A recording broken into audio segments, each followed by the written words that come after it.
প্রিয় দর্শক, আপনারা দেখছেন news spotlight Bangla digital media, সত্য খবর, সঠিক দৃষ্টিকোণ। আপনাদের সাথে রয়েছি আমি জেসমিন আক্তার। ভোটার তালিকা সংশোধন একটি নিয়মিত প্রশাসনিক কাজ, কিন্তু সেই কাজ ঘিরেই এখন পশ্চিমবঙ্গে উঠেছে গুরুতর অভিযোগ ও রাজনৈতিক বিতর্ক।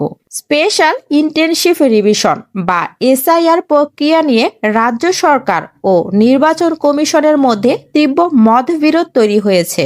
পশ্চিমবঙ্গের মুখ্যমন্ত্রী মমতা বন্দ্যোপাধ্যায় দাবি করেছেন, এসআইআর প্রক্রিয়ার কারণে আতঙ্ক ও মানসিক চাপে পড়ে ৭৭ জনের মৃত্যু হয়েছে। তার অভিযোগ, বারবার নোটিশ দেওয়া, কাগজপত্র জমা দেওয়ার চাপ এবং ভোটার তালিকা থেকে নাম কেটে যাওয়ার ভয় বিশেষ করে বয়স্ক ও দরিদ্র মানুষের চরম মানসিক সমস্যার মধ্যে ফেলেছে। মুখ্যমন্ত্রী এই পরিস্থিতিকে অমানবিক বলে আখ্যা দিয়েছেন এবং নির্বাচন কমিশনের ভূমিকা নিয়ে প্রশ্ন তুলেছেন। তবে নির্বাচন কমিশন এই অভিযোগ মানেনি। তাদের বক্তব্য, এসআইআর একটি নিয়মিত সাংবিধানিক প্রক্রিয়া এবং এর সঙ্গে মৃত্যুর কোনো সরাসরি প্রমাণ নেই। বিরোধী দলগুলো বিষয়টি নিয়ে স্বাধীন তদন্তের দাবি তুলেছে।